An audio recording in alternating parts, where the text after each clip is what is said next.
Hi guys, it's me Joanne. Welcome to my channel.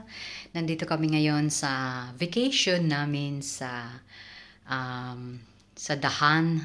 Um, isa itong kumbaga Center Park kung saan nagre-rent kami ng bahay. So mayroon siyang TV, mayroon siyang sofa. Yes, a little bit tour tayo. So, ito yung CR. So, ito yung CR. So, that's why meron yan. Kasi, it's the Han. And then, dito naman yung bathroom. Bathroom namin yan. Yan ang bathroom namin. So, may bathtub, may shower.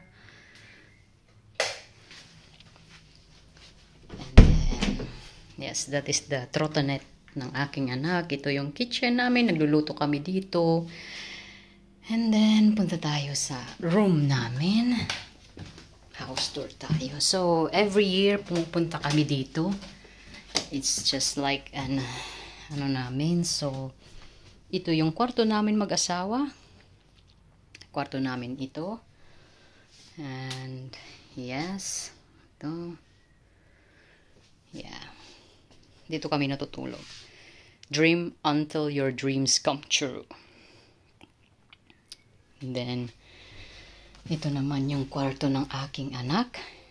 Dito sila matutulog mamaya ng aking mother-in-law. At dito yung mother-in-law ko. Ito yung niya, ito yung bed niya. Yes. Kasi guys, pag nagbabakasyon kami, palagi silang dalawa ang na same rooms, but kasi how can you call it, before kasi nasa amin siya. Yes, before kasi nasa amin siya, but it's because malaki na siya, so kailangan kasi hindi na kami kakasya sa bed, so kailangan meron na siyang sariling room. So, and yes, sobrang mahal ito guys. Hindi ito, yung nag-pay nito is yung mother-in-law ko. And this is every year. Kasi yung anak ko gusto niya. And it's because here is everything in one place. Kumbaga, mayroon silang malaking swimming pool, may mga hayop, may donkeys, may pigs, may goat, may rabbit, may chicken. So mayroon din. And para siyang small animal farm, kumbaga. And then meron siyang mini golf, meron siyang bowling. So maybe tomorrow or Sunday. Kasi yung Sunday kasi hindi maganda yung weather. So yes, every year kami nandito. So itong blanket na ito kasi may time talaga na pag mag-start ng rainy season dito sa Belgium, nagda-drop down yung temperature, so lumalamig, mabilis lumamig dito.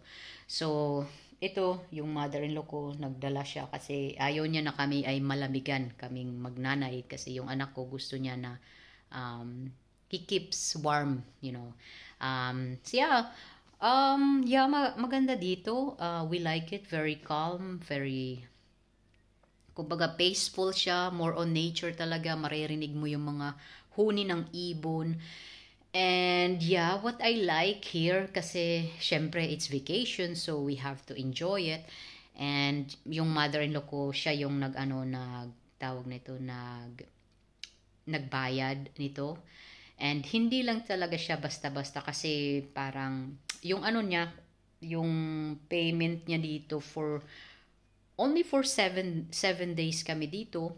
Dumating kami kanina, and tawag nito yung bayad dito is nagkakahalaga ng 20,000 yung per 7 days. So kumbaga na yun, kumbaga one pack na yun, pwede kayong magbisikleta, So yung mother-in-law ko tapos yung anak-asawa ko magbibisikleta sila. Iwan ko kung kailan, maybe in a good weather, kung maganda yung panahon. So ako, syempre dito lang ako sa bahay, and sometimes I also go to the swimming pool, sometimes we also go to the restaurant, and we also do golf, mini golf, and we also do this new bowling. So we tried that.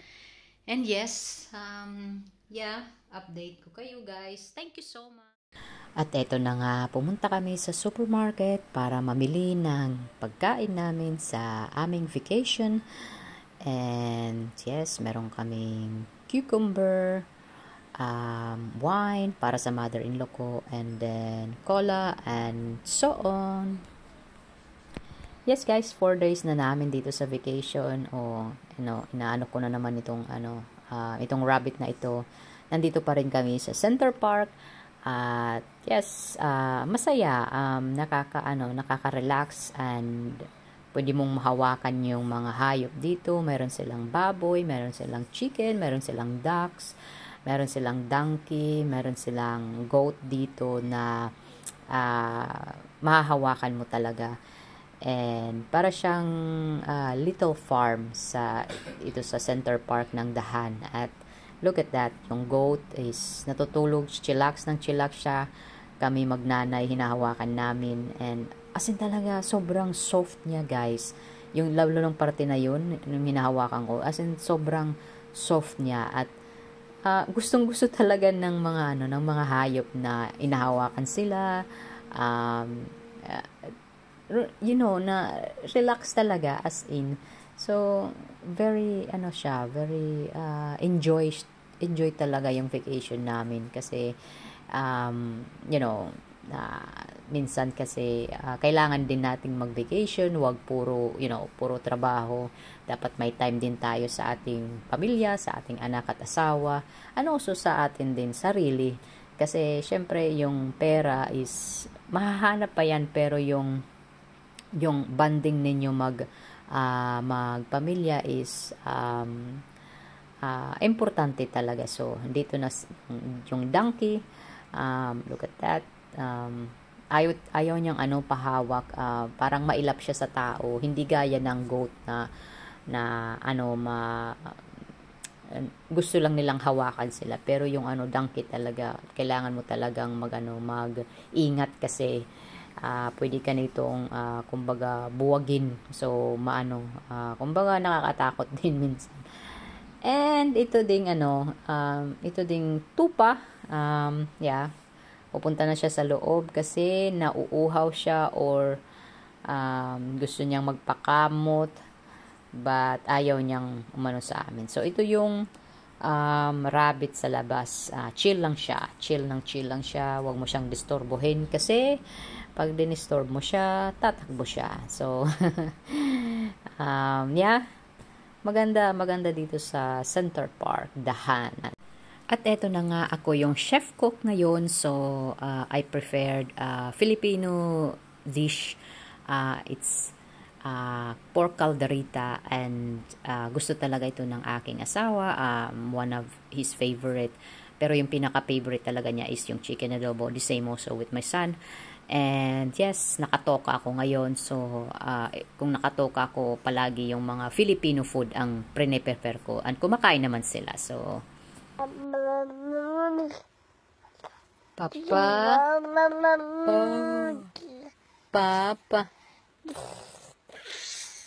Papa, where is that? Is it the Felix and Mama? Mazat? Is it the Felix and Mama? Who is it? Papa,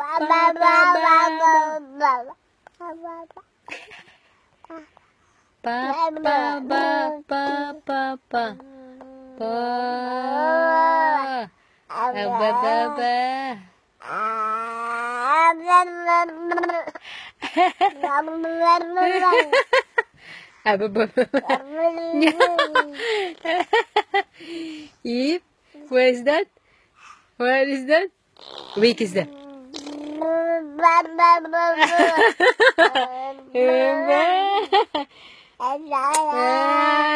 Nee, nee, nee, opeten.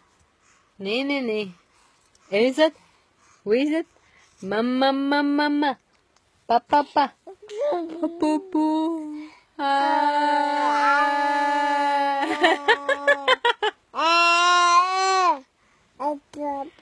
Papa.